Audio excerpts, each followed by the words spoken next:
Hello guys, welcome back to twin Faris and mom. എന്റെ പുതിയൊരു വീഡിയോയിലേക്ക് എല്ലാവർക്കും സ്വാഗതം. ആദ്യം തന്നെ എന്റെ ഹൃദയം നിറഞ്ഞ ഓണാശംസകൾ. അപ്പൊ ഓണം ഇങ്ങ് എത്തിപ്പോയില്ലേ, അപ്പൊ എല്ലാവരും സദ്യ വെട്ട ഒരുക്കത്തിന്റെ തിരക്കിലായിരിക്കും. അപ്പം സദ്യയിൽ പ്രധാനിയായിട്ടുള്ള ഒരു ഇഞ്ചിപ്പുളിയുടെ റെസിപ്പിയാണ് ഞാനിന്നിവിടെ കാണിക്കാൻ പോകുന്നത്. അപ്പൊ നമുക്ക് പെട്ടെന്ന് തന്നെ നമ്മളെ റെസിപ്പിയിലോട്ട് പോകാം. അതിനു മുമ്പേ എന്റെ റെസിപ്പി എല്ലാവരും സ്കിപ്പ് ചെയ്യാതെ കാണുക. അപ്പൊ നമുക്ക് നേരെ വീഡിയോയിലോട്ട് പോകാം. ഇഞ്ചിപ്പുളിയുടെ മെയിൻ ഇൻഗ്രീഡിയന്റ് ആയ ഇഞ്ചിയാണ്. ഞാൻ ഇഞ്ചി ഇവിടെ സർക്കിൾ ഷേപ്പിൽ കട്ട് ചെയ്ത് വെച്ചിട്ടുണ്ട്. പിന്നെ ചെറിയ ഉള്ളി അതും ഞാനിവിടെ കട്ട് ചെയ്ത് വെച്ചിട്ടുണ്ട്. പച്ചമുളക്, അതുപോലെ വെളുത്തുള്ളി, ചെറിയൊരു കഷ്ണം പുളി. ഇനി ഈ പുളി കുറച്ച് നമുക്ക് വെള്ളത്തിലിട്ട് വെക്കാം. അപ്പൊ ഇത്രയും സാധനങ്ങളാണ് നമ്മൾ ഇഞ്ചിപ്പുളി വെക്കാനായിട്ട് വേണ്ടുന്ന സാധനങ്ങൾ. ഇത് വെള്ളത്തിലിട്ട് വെച്ചിട്ടുണ്ട്. ഇനി നമുക്കൊരു ചട്ടി എടുക്കാം. ഞാനിവിടെ അലൂമിനിയത്തിന്റെ ഈനച്ചട്ടിയാണ് എടുത്തിരിക്കുന്നത്. അപ്പൊ ഇതിലോട്ട് നമുക്ക് കുറച്ച് വെളിച്ചെണ്ണ ഒഴിച്ചു കൊടുക്കാം. ഒരു 4-5 സ്പൂൺ വെളിച്ചെണ്ണ ഞാനിവിടെ ഒഴിക്കുന്നുണ്ട്. നമുക്ക് എന്നിട്ട് ഈ സർക്കിൾ ഷേപ്പിൽ കട്ട് ചെയ്ത് വെച്ച ഇഞ്ചി നമുക്ക് ഇതിലോട്ടിട്ട് നന്നായിട്ട് വറുത്ത് കോരിയെടുക്കാം. അപ്പൊ എല്ലായിടത്തും ഇതുപോലെയാണ് ഇഞ്ചിപ്പുളി വെക്കുന്നതെന്ന് എനിക്ക് അറിഞ്ഞൂടാ. ഞങ്ങളെ വീട്ടിൽ ഇങ്ങനെയാണ് ഇഞ്ചി കറി വെക്കുന്നത്. അപ്പൊ നല്ലതുപോലെ അത് മൂപ്പിച്ചെടുക്കണം. അപ്പൊ നല്ല ചെറിയ പീസസ് ആയിട്ട് കട്ട് ചെയ്ത് ഇടുന്നത് എന്താണെന്ന് വെച്ചാൽ പെട്ടെന്ന് മൂത്ത് വരാൻ വേണ്ടിയിട്ടാണ് നല്ല ചെറിയ പീസസ് ആയിട്ട് കട്ട് ചെയ്തെടുക്കുന്നത്. അപ്പൊ നമ്മള് അതൊക്കെ പതുക്കെ വഴറ്റി കൊടുത്ത് കുറച്ച് സമയം എടുക്കും. കാര്യം ഇത് നല്ലതുപോലെ വഴണ്ട് ആ ഒരു കളറൊക്കെ മാറി നല്ല ബ്രൗൺ കളറിലായിട്ട് എടുക്കും. അപ്പൊ കളറൊക്കെ ഇങ്ങനെ മാറി വരുന്നുണ്ട്. ഇനി നല്ല ബ്രൗൺ കളർ ആവണം. ബ്രൗൺ കളർ ആവുന്നവിടെ വരെ നന്നായിട്ട് ഇങ്ങനെ വഴറ്റി റോസ്റ്റ് ചെയ്തെടുക്കണം. അപ്പം നല്ല ക്രിസ്പ് ആവും. അപ്പൊ കുറച്ച് ക്രിസ്പായി വരുന്നുണ്ട്. നമുക്കിനി ക്രിസ്പ് ആയതിനു ശേഷം നമുക്കിതൊരു വേറൊരു പാത്രത്തിലോട്ട് മാറ്റി വെക്കാം. ഇനി ബാക്കി വന്ന ഇതുപോലത്തെ ഇഞ്ചിയും ഇതുപോലെ ഇതേ സെയിം പ്രോസസ്സിലൂടെ നമ്മൾ ഇതുപോലെ വറുത്ത് കോരിയെടുക്കുക. അപ്പൊ ബാക്കിയുള്ളത് ഞാനിട്ട് അതും ഇതേപോലെ തന്നെ വറുത്ത് കോരി എടുക്കുന്നുണ്ട്. ഇത് വറുത്ത് കോരി മാറ്റി വെച്ചിട്ടുണ്ട്. അപ്പൊ ഞാൻ 2-3 പ്രാവശ്യമായിട്ട് ഇതെല്ലാം ഇട്ട് വറുത്ത് കോരി മാറ്റി വെച്ചു. ഇനി അതിനുശേഷം നമ്മൾ ഇട്ട് കൊടുക്കുന്നത് ചെറിയ ഉള്ളിയാണ്.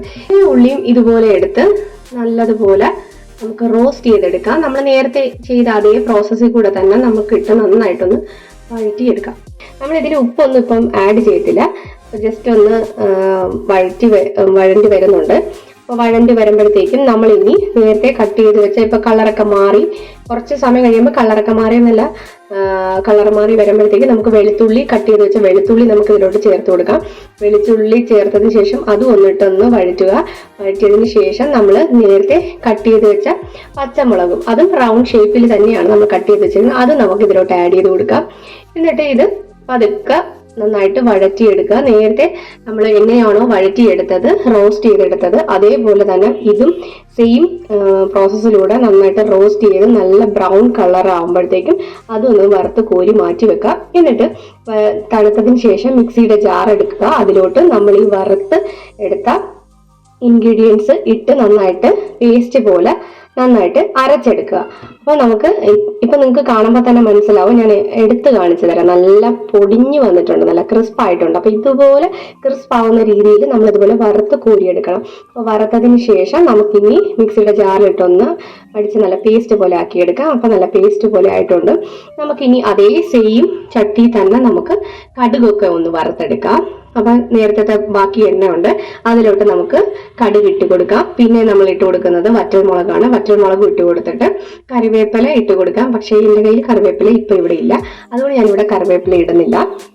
അപ്പൊ കറിവേപ്പില ഇട്ട് കൊടുത്തതിന് ശേഷം നമുക്ക് ഈ പൊടികൾ ആഡ് ചെയ്യാം. പൊടികൾ ആഡ് ചെയ്യുമ്പോഴത്തേക്ക് എപ്പോഴും ശ്രദ്ധിക്കുക, തീ കുറച്ച് വെക്കുക. മല്ലിപ്പൊടിയാണ് ഞാൻ ആദ്യം ഇട്ടത്. മുളക് പൊടി, എരിവിന് ആവശ്യമായ മുളക് പൊടി ഇടും, കുറച്ച് മഞ്ഞൾപ്പൊടി ഇടും. നമ്മൾ എപ്പോഴും ഇത് എന്ത് കുക്ക് ചെയ്യുമ്പോഴാണെങ്കിലും മുളക് പൊടി നമ്മൾ ആദ്യം ഇടരുത്. കാര്യം പെട്ടെന്ന് കരിഞ്ഞു പോയാൽ പിന്നെ നമുക്ക് ആ കറിക്ക് എപ്പോഴും ഒരു കരിഞ്ഞ ടേസ്റ്റ് ആയിരിക്കും. അതുകൊണ്ട് മുളക് പൊടി എപ്പോഴും അവസാനം ഇടാൻ ശ്രമിക്കുക. മഞ്ഞൾപ്പൊടി ഇടുക. പിന്നെ അതിനുശേഷം കുറച്ച് ഉലുവപ്പൊടി ഇടുക. പിന്നെ നമുക്ക് ആവശ്യത്തിന് വേണ്ടുന്ന കായം ഇട്ട് കൊടുക്കാം. കായം ഓപ്ഷനാണ്, നമുക്ക് വേണമെങ്കിൽ ഇട്ടാൽ മതി. അപ്പം ഞാനിപ്പം പൊടികളെല്ലാം ചേർത്ത് കഴിഞ്ഞു. ഇനി നമുക്ക് ചേർക്കാനുള്ളത് കായപ്പൊടി മാത്രമേ ഉള്ളൂ. അപ്പം ഞാനിപ്പം സ്റ്റൗ ഓഫ് ചെയ്ത് വെച്ചിട്ടാണ് ഞാനിപ്പോൾ ഇളക്കിക്കൊണ്ടിരിക്കുന്നത്. കാര്യം ചെറിയൊരു ചൂട്, എണ്ണയുടെ ചൂടുണ്ട്. അപ്പം അതുകൊണ്ട് തന്നെ ഞാൻ ഓഫ് ചെയ്ത് വെച്ചിട്ടാണ് ചെയ്യുന്നത്. ഇനി ഓൺ ചെയ്യാം. നമുക്ക് ഈ കായപ്പൊടി കൂടി ഇട്ടതിന് ശേഷം നമുക്ക് ഓൺ ചെയ്ത് വെച്ചിട്ട് ബാക്കി കുക്കിങ് സ്റ്റാർട്ട് ചെയ്യാം. കുറച്ച് ആവശ്യത്തിനായിട്ടുള്ള ഉപ്പ് നമുക്ക് ഇപ്പൊ ചേർക്കാം. അപ്പൊ ഉപ്പും ചേർത്ത് കൊടുത്ത് ഒന്ന് ചൂടായി വരുമ്പോഴത്തേക്ക് നമ്മൾ നേരത്തെ പേസ്റ്റ് ആക്കി വെച്ചിരിക്കുന്ന നമ്മളെ മിക്സ് ഇതിലോട്ട് നമുക്ക് ആഡ് ചെയ്ത് കൊടുക്കാം. അപ്പൊ തന്നെ ആ ഒരു കളർ ചേഞ്ച് നിങ്ങൾക്ക് കാണാൻ പറ്റും. അത് നമ്മൾ നല്ല റോസ്റ്റ് ചെയ്ത് എടുത്ത് പേസ്റ്റ് ആക്കി എടുത്തതിന്റെ അപ്പൊ നല്ല ബ്ലാക്ക് കളറിലാണ് ഇരിക്കുന്നത്. നിങ്ങൾക്ക് ഇതിപ്പോ തന്നെ കാണുമ്പോൾ തന്നെ അറിയാൻ പറ്റും. ഇനി നമ്മൾ ഒഴിച്ചു കൊടുക്കുന്നത് പുളിവെള്ളമാണ്. നമ്മൾ നേരത്തെ എടുത്ത് വെച്ച പുളി അത് പിഴിഞ്ഞ് അതിന്റെ തൊത്ത് കളഞ്ഞിട്ട് അതിന്റെ വെള്ളമാണ് നമ്മളിവിടെ ഒഴിച്ചു കൊടുക്കുന്നത്. ഞാൻ കുറച്ച് പുളിവെള്ളമാണ് ഇപ്പൊ ഇവിടെ ഒഴിച്ചു കൊടുത്തത്. ഇനി നമുക്ക് വേണമെങ്കിൽ കുറച്ചും കൂടെ പുളിവെള്ളം ഒഴിച്ചു കൊടുക്കാം.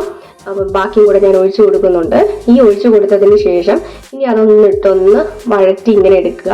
വഴറ്റിയെടുത്തതിന് ശേഷം നമുക്ക് ഇനി ആവശ്യമായ വെള്ളം നമുക്ക് ചേർക്കാം. നോർമൽ വെള്ളമാണ് ഞാനിപ്പോൾ ഇവിടെ ചേർക്കുന്നത്. ആ പുളി പിഴിഞ്ഞ പാത്രത്തിലുള്ള വെള്ളത്തോട്ടാണ് ഞാൻ ആ കുറച്ച് വെള്ളം കൂടെ ആഡ് ചെയ്ത് കൊടുക്കുന്നത്. ഇനി നന്നായിട്ടൊന്ന് ഇങ്ങനെ മിക്സ് ചെയ്തെടുക്കുക. മിക്സ് ചെയ്ത് അപ്പോൾ നമ്മളെ കറി ഏകദേശം ഇവിടെ സെറ്റ് ആയിട്ടുണ്ട്.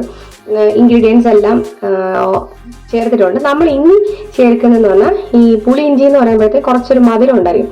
അപ്പം നമുക്കിനി വേണ്ടുന്നത് ശർക്കരയാണ്. അപ്പം ശർക്കര ഞാനിവിടെ കുറച്ച് എടുത്ത് വെച്ചിട്ടുണ്ട്.